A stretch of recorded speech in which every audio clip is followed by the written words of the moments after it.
Díomh Gwine Ushla, hello and welcome. Good evening or good morning, wherever you may be in the world. Do let us know in the chat where you're tuning in from.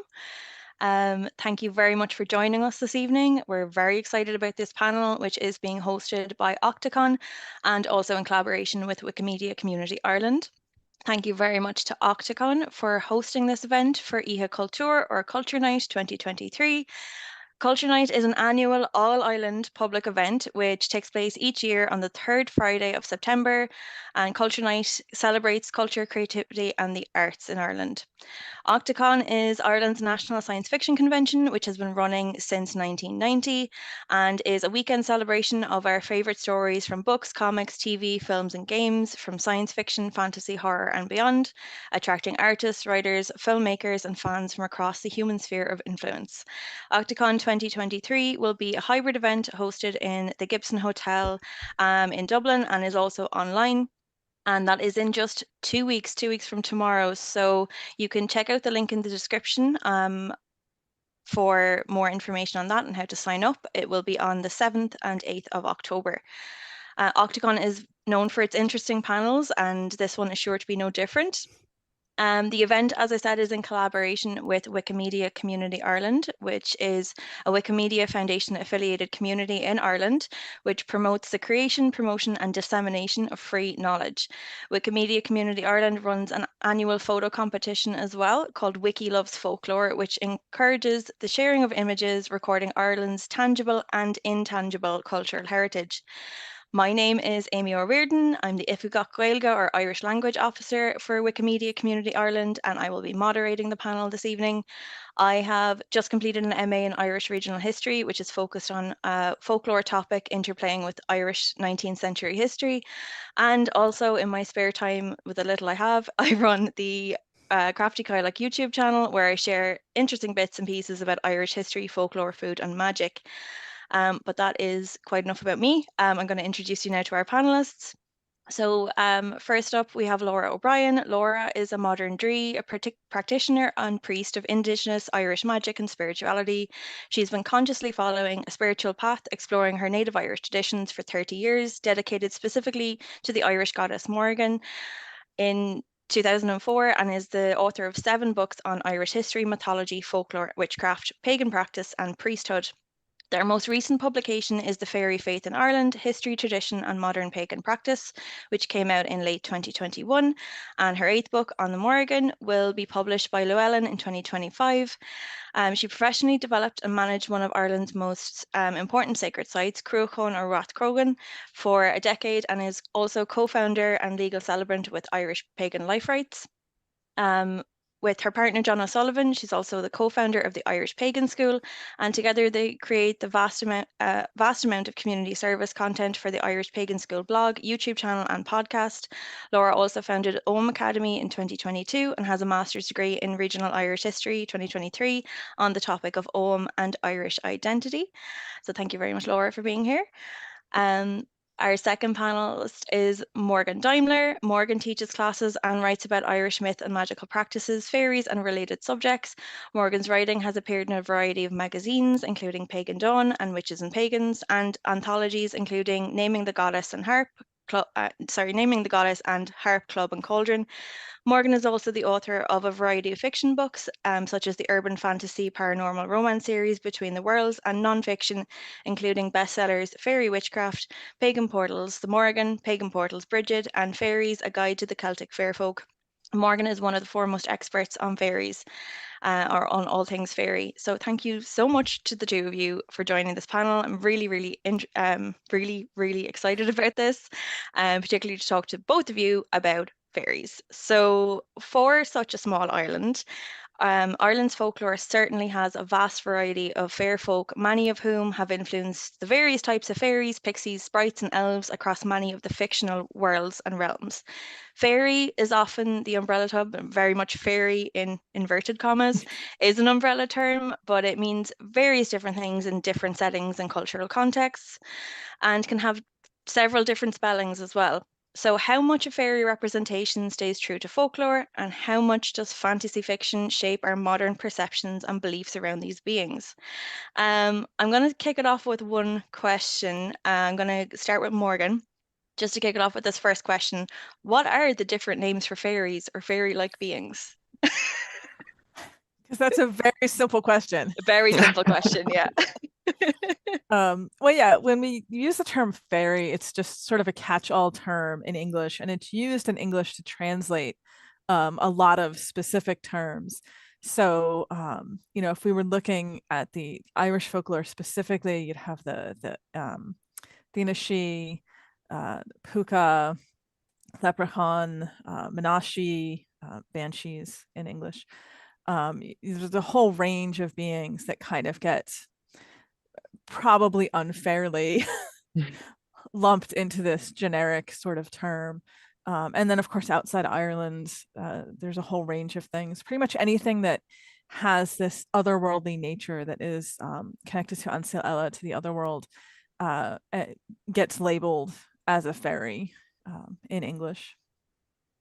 Yeah, definitely. And Laura, what do you think, like in terms of the folklore within Ireland, what do you think is, I suppose, the most common belief about fairies in Ireland?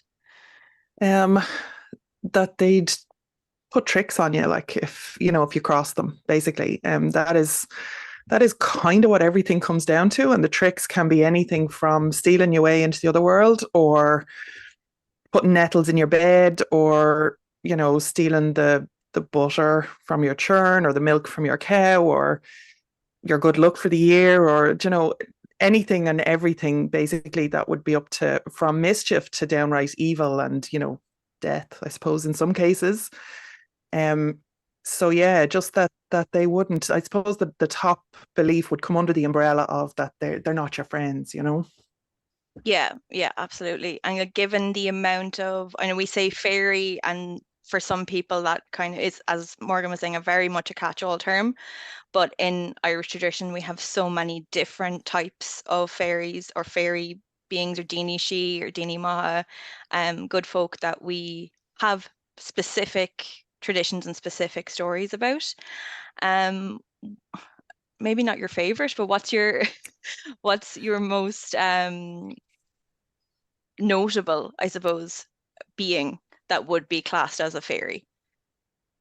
uh It I, would be hard. I'm I mean, maybe it's a Morgan thing, but I'm a big fan of the banshee. I've Mm. always loved the idea of the banshee. It was the first fairy story I was ever told. I remember it from being very, very small and walking down the lane with my mum and my sister and seeing a comb and being told not to touch it because it was belonging to the banshee. So really, like, that's where my fascination with all things otherworld kicked off. And I was a very, very young child at that point. So it has literally been a lifelong obsession with me. I think, just trying to learn all I can and listen to people's stories and asking questions that, nobody ever wanted to answer. But um, once you get a few drinks into them, they'll be grand, and tell you all sorts. Absolutely. Yeah, I would have grown up with similar things. Anything to do with your hair, not to touch it, not to bring it home. Definitely don't bring it home, Mm-hmm. or she'll come looking for it.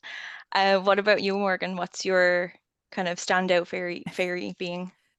It would be really hard for me to choose because I think there's so much amazing material. There's so many great stories and beliefs, but I have to admit I do have a bit of a soft spot for the puka, because he's so interesting, and the regional variations with the puka stories. If you go from like Sligo and then look at Cork, the beliefs are there, but they're so different. Um, and that really intrigues me. So, Mm-hmm. and then there's all, is it even a fairy or is it something else? Yeah, Question. yeah, you very much have that in Irish, well, particularly with Irish folklore, but that would be my kind of I wouldn't say area of expertise, but I would know the most about Irish fair folk. Um, so in that's kind of in looking at folklore. One thing that, as we kind of went through in the introduction, but also just in kind of talking about this panel generally, is the interplay between folklore and fiction and like fantasy and f any type of fiction really. Um, so one of the kind of one of the things is obviously the interplay between them. What to you, to both of you, I maybe go back to Laura first for this question, but what do you think is the biggest influence, or some of the influences that the folklore beings have had on fiction first, and then we can look at the reverse then in a minute. Uh, um, well, I mean, you have the good, the bad, and the ugly, really, when you're talking about, influence of actual traditions and culture on any fiction, I suppose. But Mm. in this particular case, there's a lot of misunderstanding, and I think the Victorians have a lot to answer for, of course, and I'm sure Morgan will take up the baton with that one. But yeah, it's just like the you can really see, if you pick up a book, there's always that kind of cringe factor, oh, it's the Irish fairies, okay, the first thing I always check is this person actually from Ireland? Because at least now it's no guarantee, but at least there's been some kind of cultural soakage for most people who have lived here, to at least give them the flavor of what the she actually are and what the actual folklore is about. Um, whether they believed it or not is another, or whether they'd admit to believing it or not is a whole other thing. But um, at least it's one thing that you can kind of, okay, we'll hang our hat on this one and we give it a chance at least. But and of course, there are authors such as Morgan Daimler who does a great job outside of Ireland because they've done the actual research. And I think you can really spot it in the fiction. To actually get back to the question, you can really spot it in the fiction when somebody knows the folklore or just really doesn't, has watched a few episodes of Charmed and Supernatural and thinks they do, or read Harry Dresden or something, and think that's based on actual folklore. That's a representation, and that's their research. Hmm. So, unfortunately, it falls mostly into the bad and the ugly, but there's a couple of standout ones that are good, so. Yeah, no, absolutely. One of my favorite, and it wasn't really a literature, but it's a film that came out in the last few years, an Irish film called, I think it's called The Hole. Mm. Um, and it's a really interesting take on the changeling kind of story that we Mm. see a lot in Irish folklore, which I think was done really, really well in terms of like horror films. Was The that the hole in the one, ground. the The Hole hole in the in the Ground, ground? yeah. Was that the one where the mother went missing, or is that a different one? No, that's You Are Not My Mother. Yes. Mm, I yeah. had to stop watching that actually. I'm not a horror fan. I actually had Yeah. to stop watching that. That was a very good one. They were But both of yeah, those movies were very good. yeah. Mm, And of course, the boys from County Hell. Come on, yeah, honourable mention. absolutely. Absolutely. Yeah. Um, The Hollow is another good one in Yeah. that yeah. genre of Irish made horror films with fairies. Their take on fairies is interesting. Definitely not fully folkloric there, but the movie itself was really good. Yeah. I think similarly, I've seen a bit of that movie, but I haven't finished it. I also wouldn't be the hugest fan of horror. The Changeling, or not the Changeling, The Hole in the Ground really creeped me out because I wasn't expecting it to be even anywhere remotely near a fair kind of a fairy or changeling story. So when that had that aspect, it just got creepier Mm. because of the Yeah. tradition that we have. Um, Morgan, how do you think? Obviously, Laura also mentioned that you've written your fiction as well, and I have read your most recent book, Into the Shadow, which um is a I loved your dealing with Selkies, specifically the Selkie lore in it. So could you talk maybe a little bit about that and incorporating the actual folklore tradition into fiction writing? Sure. So this is definitely a topic that I have very strong opinions on. Hmm. I've done several at this point university presentations looking at the way that particularly urban fantasy tends to take folklore and then reinterpret it, and how that can be kind of problematic, we'll just say, sometimes with how it works out. But I do think it is possible to include folklore in fiction in a way that is respectful of the folklore and stays truer to it, without, getting completely off into, I don't want to name examples, and then everyone listening to this who loves those books will be angry. But, if you look, for example, like at Peadar O'Guillan and his book, The Call, and it's a 2-book series, and I apologize now because I can't remember actually the name of the second book, but The Greylands, I think, is the name of the series. He's an Irish author, and he incorporates a great deal of folklore into his story. It's sort of based around an alternate reality kind of Ireland that's cut off from the rest of the world, and the Sidhe have some opinions about the humans Mhm. and their relationship, and it's very very true to the more grim side of the folklore, which I appreciated. So when I write my fiction, I try to stay as close to what we have in the folklore while making it into, the plot of the story. So yeah, Selkies, it's a high fantasy book, and I just wanted to put Selkies in there because they're very underrepresented, and they're very great characters, I guess I would Mhm. say, in this context. So I do think it can be done, but you definitely have to put a lot of effort into really looking at the source material and really listening to those stories and the living cultural traditions around it, and then sort of working from there, which I think too many people unfortunately don't do. Yeah. Absolutely. Yeah. And I'm just gonna be a little bit pedantic and point out that like the Selkie is Scottish. It's a Yeah, similar, it is. yeah, Yeah. but Yeah. Yeah, Rowan would be Irish. yeah, yeah, Yeah. Or the Maiden Vara as well. Yeah. The Which I Sindhi. know Morgan knows, but nobody, and Amy knows, but Yeah. nobody could actually just yeah, mention some Yeah, no, questions. I appreciate yeah, that. Thank you.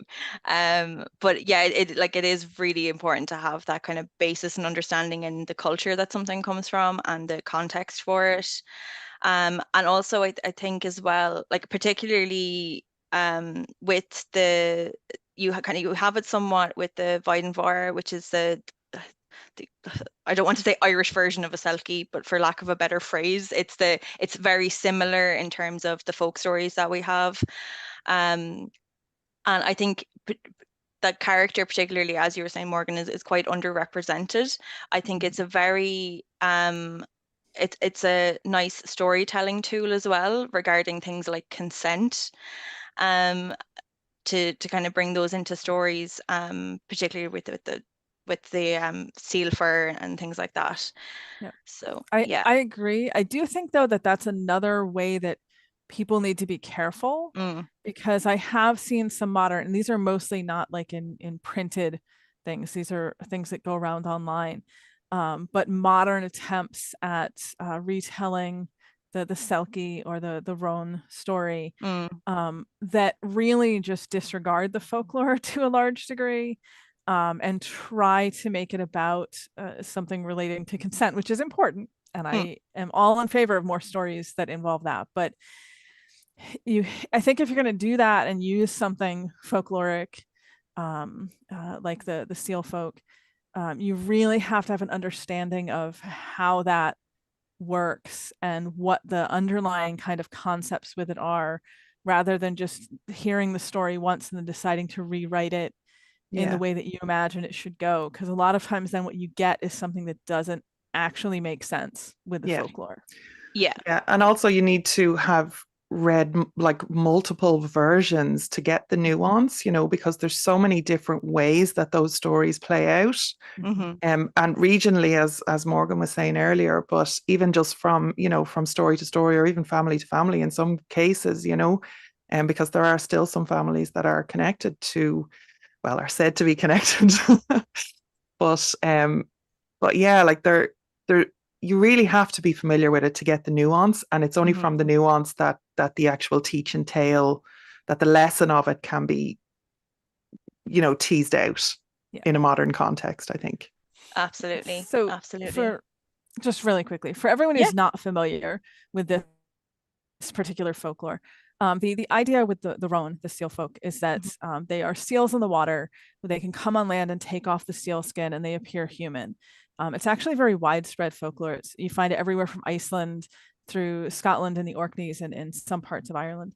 And what we find in a lot of the stories, particularly around seal women, is that a fisherman sees this and then steals the seal skin. The selkie then cannot return, or the roan then cannot return to the ocean without it. He hides it, and then usually she's forced to marry him. They have several children. And at some point, she finds the skin and then returns to the ocean. But there's a lot wrapped up in that folklore. There's a Mm. lot going on in that story that's a lot more complicated than sort of that surface appearance, I think. Just for everyone listening to this who has no idea what we're talking about. Thank you. Yeah. Absolutely. I think that I've two thoughts coming from what you've just said. First of all, like in terms of what Laura said, and you've expanded on it about the depth behind the folklore and the layers that you have. I really liked how you treated that. You kind of told not only the non-seal folk side of the, I suppose, the perception of their culture, but also you gave that kind of more in-depth for that character. You gave the Mm. more in-depth kind of look at their perspective on their own culture, which was really interesting as well. I think really well Thank you. done in that book. Mm-hmm. Yeah. Thank you. No problem. It also gave me just learning more before this was going back a year, like more than 12 months now, but looking at like Our Namara, the Song of the Sea, the Irish language cartoon saloon film, which I absolutely loved, is beautifully That's animated. amazing. Yeah. But in again, kind of in, I suppose, being kind of familiar with the folklore of it, kind of also gave me a different perspective on the story as Absolutely. well. Yeah. Yeah. Yeah. Um, so now onto the other side of the coin of that discussion, which is the fiction elements or fiction influence on folklore and on our perceptions of fairy-like beings and fair folk. So I think we all probably have very strong opinions on this as well. But Laura, I'm gonna Probably. go to you for maybe just one pet peeve on um, pop culture and its influence on fairy folklore. Oh, the changeling as the mystical hero, the Morgan's face. It really, it Sorry. really like this, like being the hero of your own story, and like, oh, I'm really a changeling. And like, I know we both have very, very strong opinions on this. Sorry if I stole your thunder on it because it might be your pet peeve too. I can find another I'm pet sure peeve. you It's have others. fine. But yeah, like there was correlations done in the 90s. There was some kind of academic exploration which kind of cherry picked some of the changeling lore from some cultures and maybe made a case with very spurious evidence that neurodivergence, was the actual reason behind the changeling myth, and it's so harmful. Excuse me. Yeah. Yeah, because that mythology is that folklore is so much more complicated. Mhm. Mm-hmm. It really cannot be explained with any single uh, uh, thing, Yeah, honestly. yeah. Because Yeah. like, what is a changeling? A changeling is a log that a mother has been feeding for the last year, and everybody is trying to like keep her sane and get her back. Um, a changeling is a little wizened old fairy who has come to our world to retire in some cases, basically in the lap of luxury. Um, like there's so many different versions of it, and Mhm. But I it's think a lot of people get so tunnel visioned on the changeling as a baby or mm, an Mm. infant when we have a whole range of stories. And I highly encourage everyone to look at Duahisai, the folklore website that Dublin University has. because when you dig into that and into the changeling stories there, you have, children who were 8 or 9 years old when they were thought to become changelings. You have adults. It's a whole age range. It's not just infants. And I think that changes the way the folklore is perceived when people understand that. That Mm. you can't just explain it with this one simple, behavioral or physical explanation when you see that there's a lot going on with it. Yeah. There's even a crossover in some cases, like with the another kind of genre of stories, if you like, which would be the stolen bride, and there's so again nuance. It's so rich and so deep and so varied across the whole island, and just the idea of like I'm really the chosen one, and it's because I'm a changeling and I was a fairy and nobody told me. Like it's offensive. It's actually offensive. And I don't use that word lightly. Like I'm not a permanently offended person, but it really hurts me. Like it's like Mm. read one changeling story from the folklore, and you'll see how ridiculous this is. Mm. Yeah, it's yeah, there's a whole like it's kind I wouldn't say similar, but in the circles I'm seeing it discussed online, it's similar to the star in the way that they talk about star seeds and things like that as well, which is just packed full of ableism as well. Yeah. Um, but yeah, It's just the this main character syndrome that, everybody seems to have these days. It's just the entitlement of like, I have to be this hero. And it's just at the point of complete ridiculous now. Don't even get me started. okay, we'll move on to a more fun question. Um, do fairies have wings? I'm about to give Laura an aneurysm. We're going to Morgan first. Might give me an aneurysm too. um so this is actually something that I have researched in a fair amount of depth, although Dr. Simon Young is the one who has done the bulk of the like footwork for this research. But the idea of fairies having wings is something that comes really from the theater, primarily, and then from the theater into artwork, and this would be in the Victorian era, and then from artwork, going into the Edwardian era, so the early 1900s, it started to go into fiction. And from fiction, it has sort of seeped its way now into folklore, where people have encounters and experiences that they describe, fairies having wings. But the idea of it is really, in my opinion, very foreign to the bulk of the older, and particularly the Irish folklore that we have. Mm, Yes, the good folk do fly, but they do it through other means. And that can be a lot of other means, but not wings. yeah. So I'm restraining the rant here. Bring on the rants. I'm here for the rants.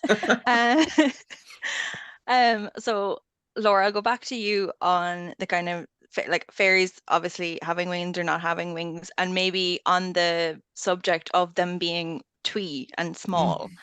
I know there's a couple of references. I think Thomas Crofton Croker was like an I suppose an antiquarian folklorist back in the day. I think it was his anthology that had the reference to them being 3 fists tall. Yeah. Um, Yeah, there's a couple of descriptions in his. This is from the 1800s, and I believe he was English, like on a yeah, tour of Cork or something.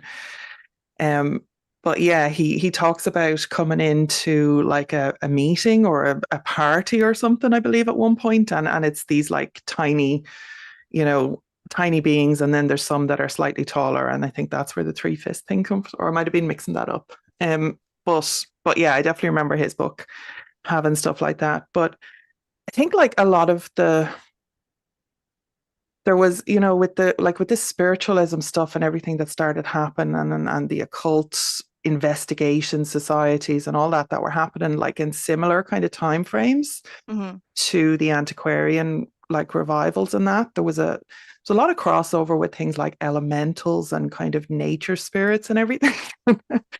I have to stop looking at Morgan's face because that's just cracking me up. Many's a conversation we have had. Many's an angry text message. But yeah, there's there's a lot of confusion really, and it's just it has kind of filtered in as Morgan was saying to, you know, when people are having experiences now, like they're kind of, this is what they're expecting to see. And the idea of like whether fairies are real or not, I don't believe they're corporeal, but I believe that we perceive them as real and we can interact with them as real, you know. Um, but I don't think they're like flesh and blood like we are, you know. Hmm. But but our perceptions of them are like our, you know, the human brain is an amazing thing. Like, and when we perceive something as real, especially if there's any kind of magic or chicanery involved, there's going to be this very real experience that people are having. But I think part of that might be what they're expecting to see as well, you know. So there's some kind of symbiosis happening there where if people are expecting to see in more modern times fairies with wings, then that's what they're seeing, you know, either because the fairies are going, yeah, okay, I can do that, or, you know, Hmm. because that's just how their brain is showing them what's going on, you know. Mhm. So fairies with wings, maybe are they a thing now? I don't know, but they certainly weren't historically. Yeah, absolutely. And just you've kind of brought up a thought in my brain about the fairies adapting, I suppose, to human expectations because historically or like in our traditions, the fairies trying to, as has been discussed previously, like trying to trick humans, trying to steal us. There's also stories of fairy midwives where a woman is taken from the human realm and brought to deliver a fairy baby and lots of things like that. Which kind of brings me to a question about fae propaganda and is the fae propaganda, for anyone not familiar with the concept, is that it kind of got a concept that the fae and fair folk will lean into these kind of ideas that we've humans have created, and are trying to do their somewhat nefarious activities by leaning into this stuff like fairy doors and fairies with wings and Tinkerbell and Like using our contracts. own ridiculousness against us, like, and why Yes, wouldn't they? Like, absolutely. Yep. It's brilliant marketing. Um, what do you both think is maybe the most dangerous myth, um, with relation to like fairies in fiction and fairies in like fairies with little wings and fairy dust that'll make you fly, and the actual fairies that we know of through our traditions? the fact that everybody's given them access to their children is terrifying to me, I have to say. Like with fairy doors, with fairy contracts, with those fucking weird things that you put your hand into and make fairy wishes and tell them all your deepest, darkest secrets so that they can use them against you. Like, none of that is okay. Get Yeah. some nails, some iron nails, and nail all those fairy doors shut. Yeah, That is dangerous. I think for sure the most dangerous thing is the way that people are really buying into the idea of fairies as harmless. Mm, That they're, I've seen people talk about them almost like they're wild Mm. birds. And you just need to like do things to draw them in, and then they'll be beautiful and make your house nice and pleasant. And I'm like, no.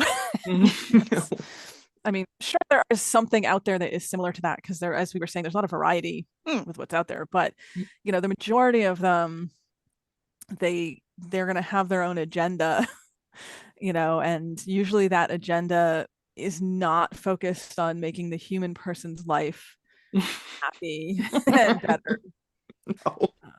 Usually, That's not the It's very, it at least doesn't not the seem to be in long-term their, goal. no, it No. doesn't seem to be in no. their playbook, no. And this is that difference again between when you look at the actual folklore, when you Mm, the actual stories people are telling, up until today. Not, I'm not talking about, because I think a lot of people when we talk about fairies, they always think these stories are old. Even when we talk about like do his IE as a source, obviously that was recorded 100 years ago, so it plays into that idea in people's minds. This is old, but no, this is still very modern.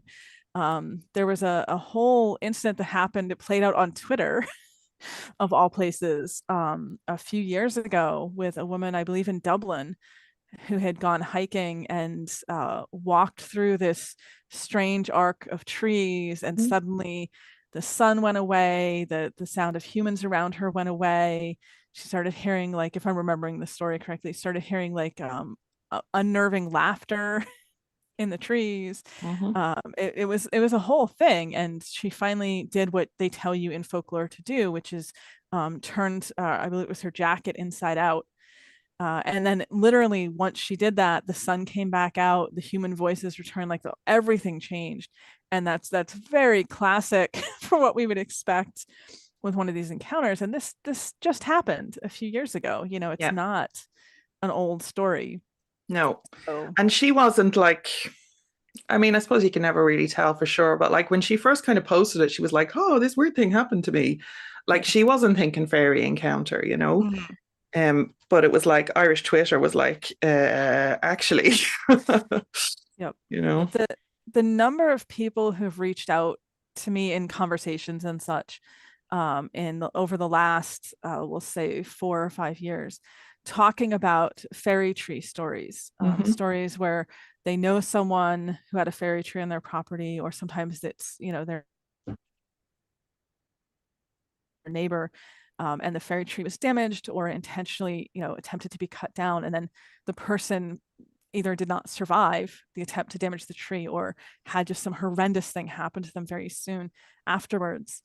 um, you know these are things that still happen. This is Hmm. very Yeah. living, active belief, and I think people need to appreciate that a Absolutely. I lot know more. one estate that was being built now probably 20 years ago in Roscommon when I first moved up there.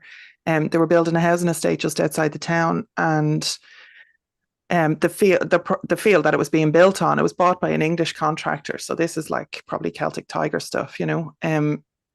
But it was bought by an English contractor who just hired an Irish company to build them, um, subcontract and whatever. And there was a fairy tree in the middle of this field, and there was Irish lads and Polish lads on the crew, and maybe some women, I don't know. But yeah, and like basically nobody was talking about this. Like this was going on for weeks and weeks and weeks, as the houses were kind of getting built. And when it got to the area that this fairy tree was in, um, one of the lads was told to go in and just clear it out. He was like, no. And the Irish lads all warned the Polish lads not to as well. And some of them would be, now I knew somebody that was working on this crew, so I got all this firsthand, so this was like over lunchtime. One lad was like, nah, he made some excuse now. He didn't say why, but he said, nah. But then when they all had their lunch and everything, it was like, nobody's going to do that. So somebody went back to the boss and said, look, nobody's going to do that. And he was like, what do you mean? I was like, it has to be done. Like, it has to be cleared. It's like there's going to be a house built there. Nobody would do it. None of the Polish lads, nobody. He even went up around the town at that night in the pub, and he was like, can I hire somebody to come and clear that tree? And it was like, what tree? The tree in such and such a field, whoever used to own the field, the name was given. And it was like, nope, nope. And so the word went around the town then. Hmm. And just nobody would. So eventually, right, after like a 3-day standoff or something where nobody, like nothing could progress because this fucking tree was still, oh, excuse me, this tree was still there. Um, it was like they literally shifted this row of houses, the plans, like they moved it whatever way they needed to move it, so that the tree was in one of the back gardens, and they just built the whole row of houses around the tree. Because literally nobody would put a spade in the ground to move this or drive a digger to move this. Like that's recent. I just have so many. There's another lad whose house was built, and he was told it was built in a fairy. He was told it was going to be built in a fairy path, and he was going to have no luck with it, and he had to move it. And this was only about 10 years ago, up in North County Dublin. And he was like, no, I'm not moving it. So he started building this house, right? And he was about halfway through the house, so like up to maybe the windows on the first floor or the ground floor. And somebody came along one day with a clipboard and said, actually, the lines are wrong on this property, and the your building like 3 foot of your house on land that's not actually yours. And the whole thing had to be taken down. And the line was where the ferry path was supposed to be. Oh, wow. And the day that he was standing there, when they started taking, the owl lad who had come up to him, who was the one that told me the story, who had come up to him, and he went out specifically with his cap on, and he's standing there looking.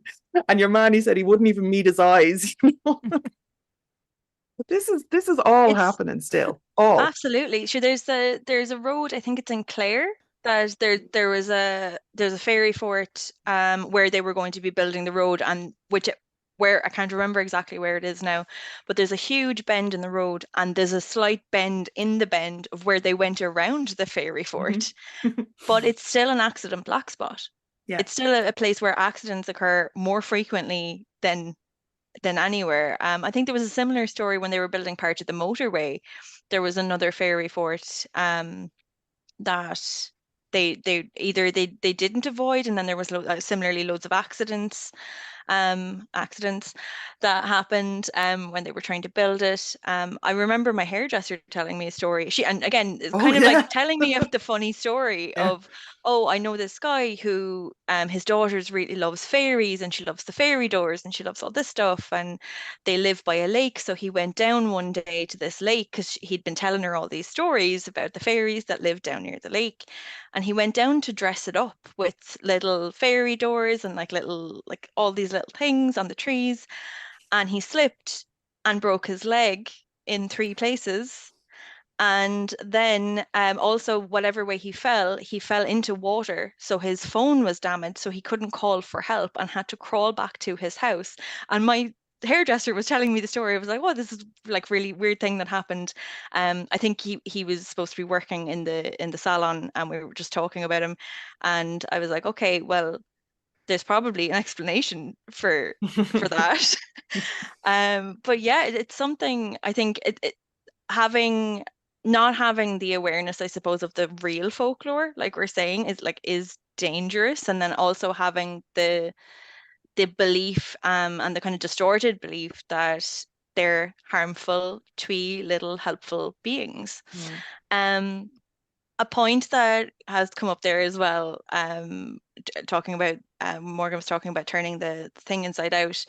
Mhm. Protection against fairies Mm. is something that I think, again, with the kind of genesis of the fairy doors and the Tinkerbell being kind of the thing people will probably think of when they think of fairies, protection against the good folk in Ireland is something that we probably need to be brushed up on. So turning your clothes inside out is one thing. One thing as well my granny does is if you put something on inside out, you're not allowed to turn it right side out. Yeah. It's a You good have to leave it. look to, yeah, That's you have it. to leave it. What are some other ways that we can protect, or that in our folklore and traditions that we protect against the good folk? Oh, there's um so many. There are so yeah, there's many. so many. Iron, fire, holy water and prayer, rowan and red thread, uh making offerings to them, to Hmm. kind of try and Appease them. yeah, salt, and our favorite, Morgan. I was going to say it if you didn't. Yeah. Yeah. No, go, you go, you go, you go. Now it's awkward. This is one that not many people use anymore. But it actually very traditional was urine. Mhm. Hmm. They really, the good folk really dislike human or animal Mm. urine. Mm. So there's a lot of stories about people who use that. It used to be a tradition, and this would have been 100 more years ago, with babies to have a little bit of urine on them. Again, I do not recommend people do this today, to be clear, but it's an old tradition. And there's a story about a girl who had to walk past a ferry fort every day to go to school. This again would be over 100 years ago. And her mother had noticed that she just didn't seem right. She was getting very pale, very tired. She wasn't eating. And this had gone on for days and the mother couldn't figure it out. So she had finally discussed it with someone with a little more knowledge of things, if you will.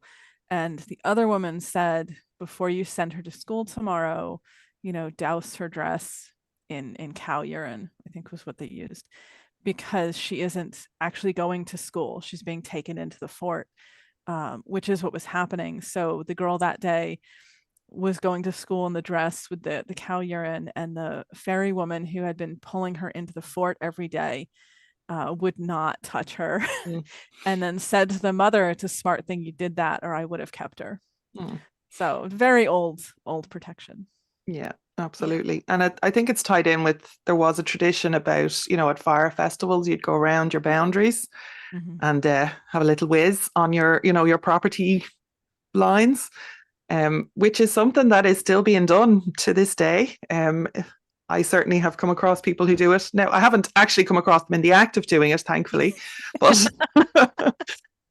but it is known that it's done. Mm-hmm. Yeah. Particularly at Bealtaine, I think, where the there's supposed to be this real big Bealtaine at Samhain, I suppose, but Bealtaine in particular is when you really need to. So that's May Eve and May Day, when you really, really need to protect against the fairies. They seem to be at very kind of full power on May Eve and May Day. Mm. Yeah, absolutely. No, I know we're coming kind of close to the end of our panel. One more question before we get into our Q&A, and if anyone does have any questions they'd like to ask, feel free to put them in the chat, and Kat will collect them there and we'll go through them in a few minutes. Something we were talking before we went live was kind of like the other world, and I had a particular a particular example of something that people were talking about recently, which was Barbie Land being the other world and kind of Barbie being Fae. But there's loads of other examples as well in, and actually examples like Labyrinth, where the little brother is taken by the Goblin King into the Fae realm and needs to be rescued. And there's a lot of other similar kind of otherworldly places in fiction, and in folklore as well. But what is maybe one of your favorite, or I think maybe best done, other worlds in fiction? Oh. Ooh, that's a good question. Mm. Personally, with Labyrinth, I watched it when I was 8 years old and I was terrified of David Bowie specifically for years. But I think it's a really interesting kind of take on going to the other world. But then you have also Narnia, going through the wardrobe. You have Coraline as well, which is another example. That's a really great example, though. I think Mm. Coraline is not given enough attention as like a modern fairy Yeah, folklore influence absolutely. story. Mm, Yeah, the other mother, all of that. Mm. It's a lot of things going on in Hmm. that movie. Yeah, it would be hard to say what my favorite is. I am fond of Labyrinth, and I like particularly about Labyrinth the fact that the goblin world, it has its very set rules Mm. and it follows those rules. Within itself, it is very coherent and logical. The problem that the main character runs into is she's human and it's not her world and she doesn't understand it.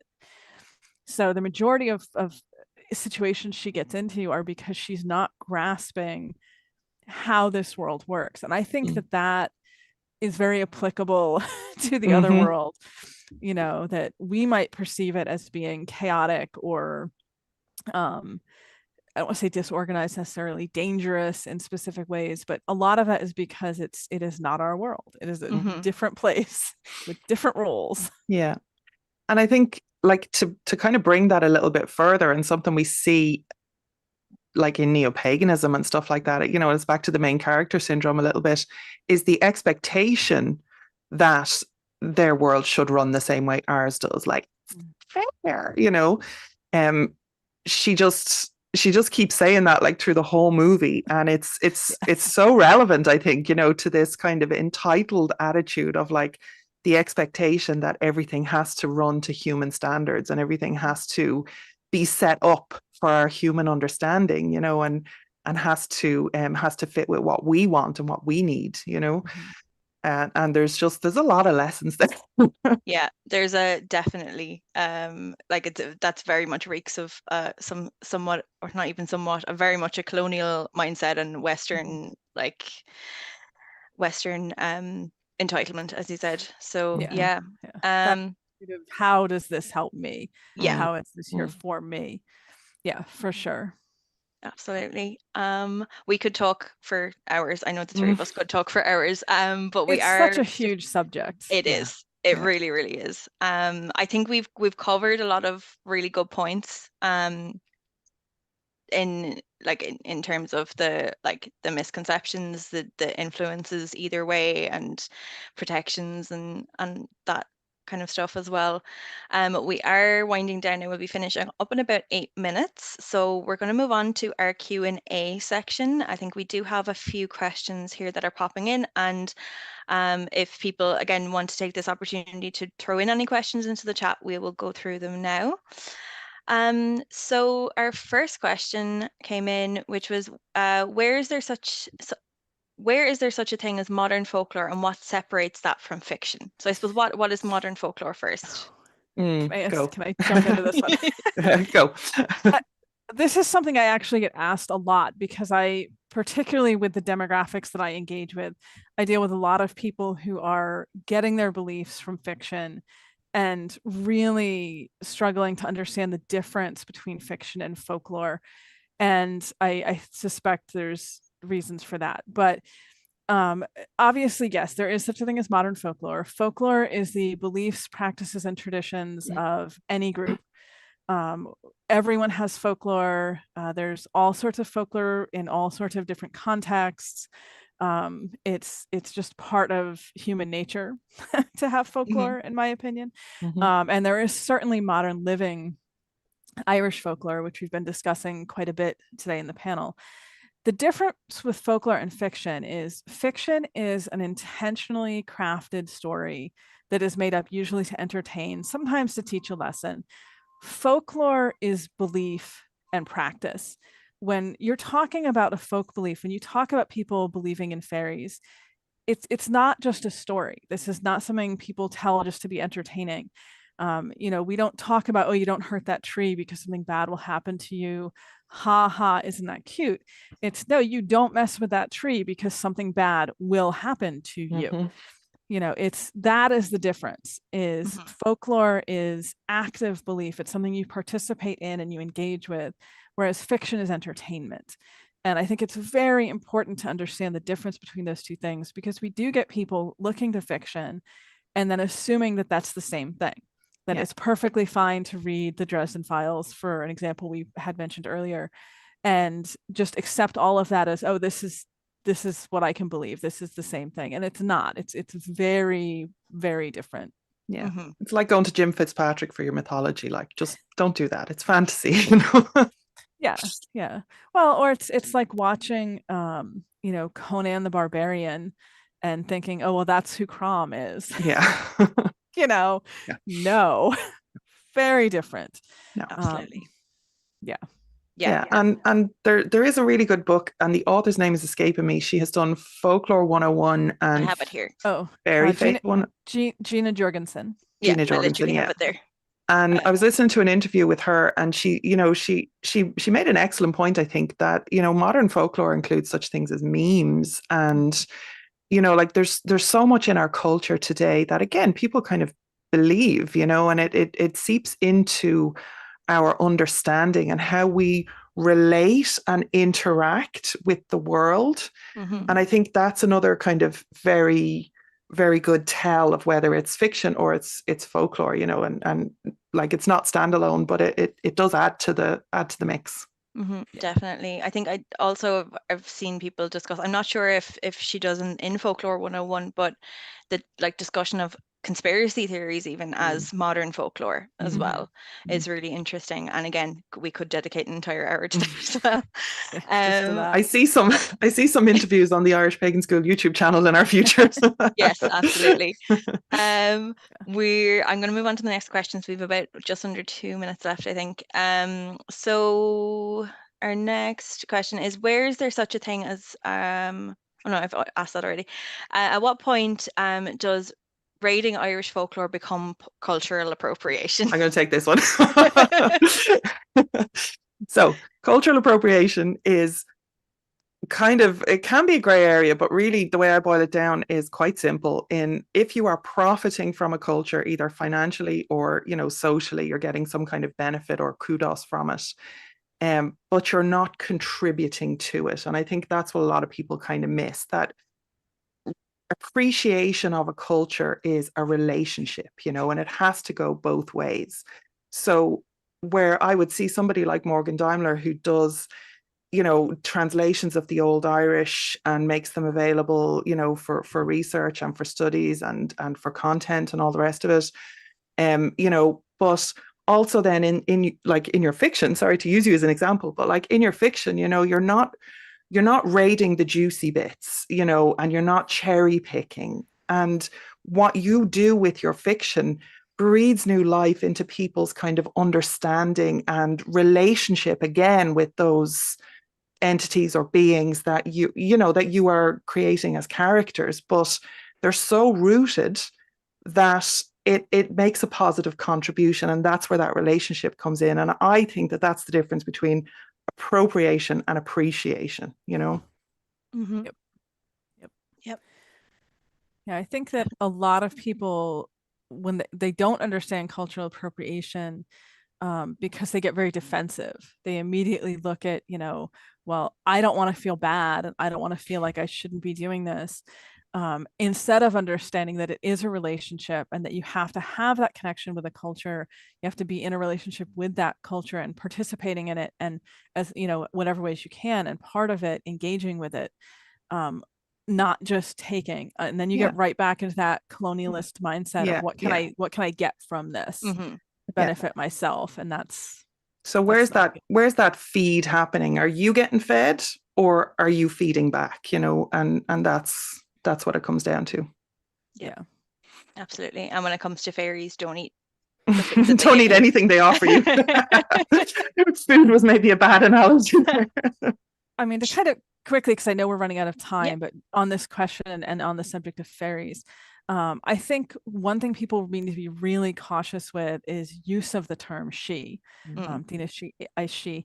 And this is something I actually have written about, but it hasn't been published yet. So spoilers, I guess. But it's becoming super trendy for people who don't want to use the term fairy because that's getting whatever cliche, to use the term she instead. And they're using a very specifically Irish language term that has nuance and context, and a lot of meanings that are not easily just translated into a single English word, but they're using it for beings that are not the Irish she. And she is not a general term. It's not something you can just Mm. apply to like any spirit being. It is sort of a specific Mm. concept, a specific thing.